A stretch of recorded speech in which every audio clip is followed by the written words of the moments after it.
Hello, welcome back to my channel. I've got something slightly different for you today. I've been doing quite a bit of videoing of my driveway cleans, which some of you may have seen, but I thought I'd give a little insight into the machinery that I'm using to obtain those results. Because I know that when I first started out pressure washing, I was very keen to know what other people was using, what gear I needed to get. So if there's anybody out there who's thinking of starting, then hopefully this might help a little bit. Anyway, first and foremost, Honda GX390, one cylinder, 4-stroke engine, CDI ignition, single carburetor, recoil pull start, very simple engine, rated about 13 horsepower, although net is probably more like the 11.6, but they're plenty powerful enough torque to run a decent sized pump to give you great results. Moving on from that, we've got a 2.2 to 1 reduction gearbox. Obviously, the output that's coming from here, if you're running at full speed, running at 3,600 RPM, you're going to roughly half that, just under, which means that your pump works a lot slower, lasts a lot longer. Then on from the reduction gearbox, we move on to the main bit, which is the actual pump. I run a 210 bar, 21 litres per minute into pump. It's a great pump. It gives me plenty of power. Very seldom do I use full revs. Most of the time, even when it's really weedy driveways, I'm probably only using 3/4 throttle. There's no point in using more power than you have to need. Certainly if you're doing decking and stuff like that, you certainly don't be using a lot of power. A couple of little bits that I also have on mine, and just before I go any further, I will go into further in a minute so that you can see. I'll zoom in a little bit. I'm just sort of giving you an overview at the minute, just so you can see what I've actually got. But I've actually got a steam valve on here, also called a flow control needle valve, and I'm using a K1 unloader, which is flow sensitive. I dual feed my machine, so I've got 2 feeds, 2 inlets, an inlet there, inlet at the back. And then I've got my return to tank going back into my buffer tank. And then obviously got I think I've got about 40 metres on here. I've got another 30 metres in the van and another couple of 10 metres. So I've got plenty of meterage for hose. I only use single wire hoses. I find that's more than enough for me. And when they pop, just replace them. It's as simple as that. Don't mess about trying to tape them up or things like that, because it won't work. Just replace them. I've also got, obviously, from the flow control valve, obviously when you turn that then lets pressure go back into there and it reduces the pressure on here, so you can still have high revs, meaning that the engine's certainly not going to stall out, but then you can reduce the pressure coming out, or you can just have it at full speed. But I'll go more into that. And obviously, like I say, going into my buffer tank, got 2 feeds in the bottom.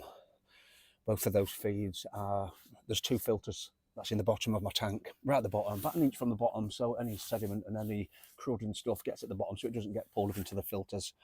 The filters are easy, so I can just reach in there. They're just a screw fit, so I can just screw them, take them out, give them a clean out. It's no real issue. It's quite a good setup. It's a 240 litre wheelie bin, which is what most people here in the UK use. But yeah, that's basically what I'm using. So let's have a look at it a little bit closer. Okay, so let's have a close look at the engine. We'll start from the other side and we'll have a look what we've got then. So like you say, you can see from here, got the pump on the end, reduction gearbox, on and off start,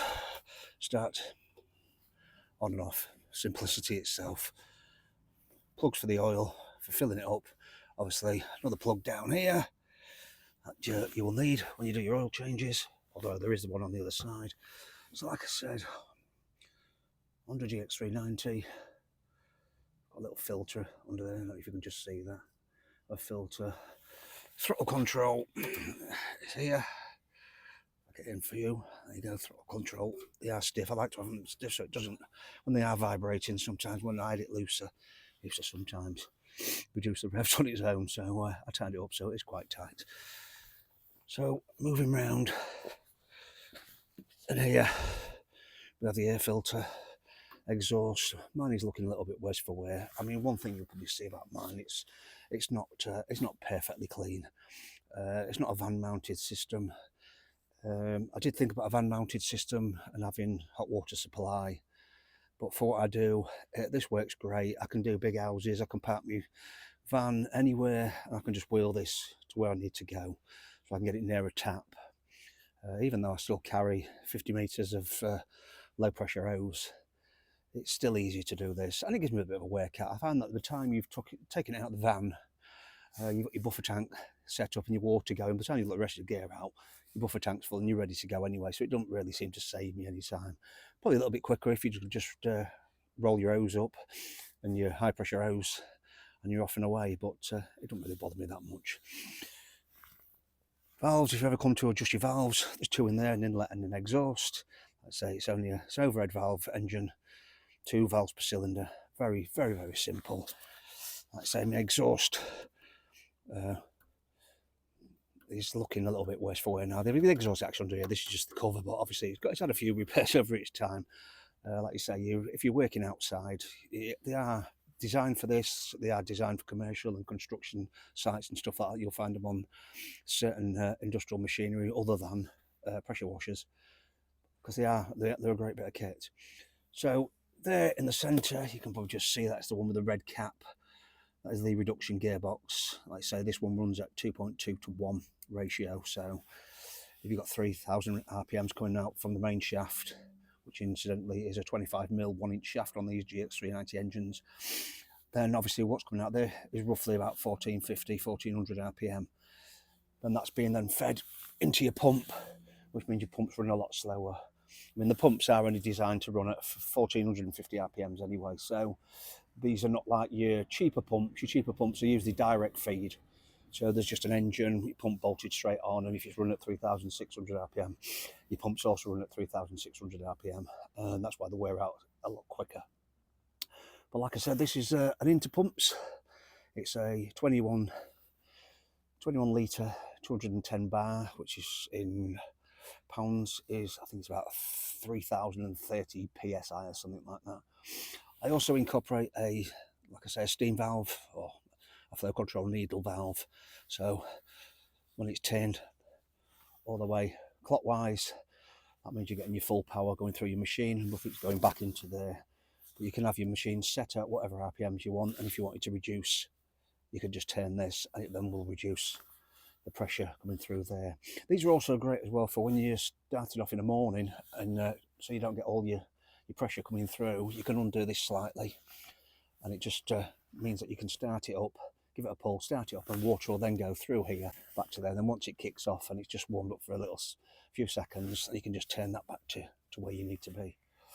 I also incorporate a pressure gauge. You can see mine, it's roughly set for, I've got a black mark roughly where high pressure is, but I very seldom use full pressure.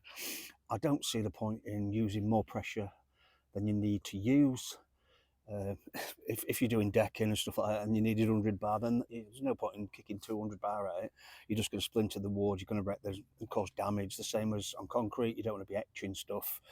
Block paving, yeah, might be a little bit more that you need higher pressure on there if you're blasting out weeds and stuff, but only use the pressure that you need to do. You know, sometimes it's just better just do a little test patch, see what you can get away with, and use that, because at the end of the day, if you're using less revs and you're using less power, you're using less fuel, so you're saving yourself a few quid there. Very simple machine. At the back here, mine is I'll just try and get me unloader in view. Mine's a K1 unloader, flow sensitive, and I've got a return to tank that goes back into tank. So when you let off the trigger, all the water comes from here and goes back into tank. That's very important, because it means that you've got fresh water, fresh cold water going through your machine all the time, so it's not going to warm up and get overheat and ruin any delicate parts like the rubbers or any plastic parts in your pump. The cheaper pumps do tend to have just like a pipe coming out from the pump going back into the pump, so the water so when you let off the trigger, the water just circulates in a very short distance, but then the water gets hotter. So it's that's on your cheaper pumps, and that's probably another reason why they burn out pretty quickly. like you say, I use my fittings that I'm using on here. I just use push fit fittings. I can't do it with one hand, but you get the idea. They're just push fittings, so you push them in. I've got two feeds. I don't think you really need two feeds on a 21 litre, but I've got two feeds coming off my tank. That's the way I set my buffer tank up. So I've got two feeds. I just think just use them. And if I did have a problem with one of these split, I could just, I always carry my spares, so I could just blank that off and then just use one pipe. So if things go wrong, I've got another way of working. But like you say, on the GX390, 210 bar, 21 litres per minute, excellent little machines. Obviously got mine on a little trolley. It used to be black, but I've painted it blue because blue is aqua, water. So what do? Got my little thing there just so you can see where I am. But moving on to it, I'll move that out of the way and we'll move on to my buffer tank. So it's a 240 litre buffer tank. I also have, which I'll show you now, I have two feeds. So I've got two feeds on here, the same as what a lot of people use. They're high flow, 3/4 inch inlets, and you've just got your normal tap connectors on here.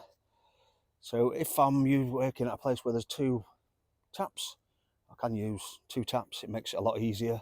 Your tank's never going to fill out then, but generally, again, if one of these plays up, my thinking behind everything is if one of these breaks, I can just move on to the other one, and then it's no issue. It doesn't stop me. The same as dual feeding. I can move on to another pipe if I get a split.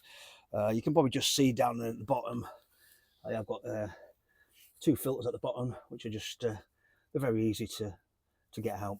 I just put my hand in and turn them anti-clockwise. They'll come off, and I can clean any bits off them. But they are, I don't know if you can just see, they are actually off the about 1.5 inches, 2 inches off the bottom.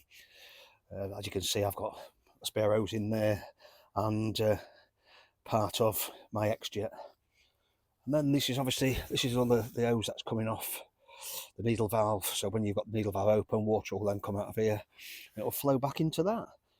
So that's basically my setup. Obviously, when you're working, try and remember to keep your lid shut, and then it keeps any crud out. You've got your little sight glass on the bottom here, where you can see right in the middle there. Oops, get it into view. Right in the middle there, you can see where the oil level is.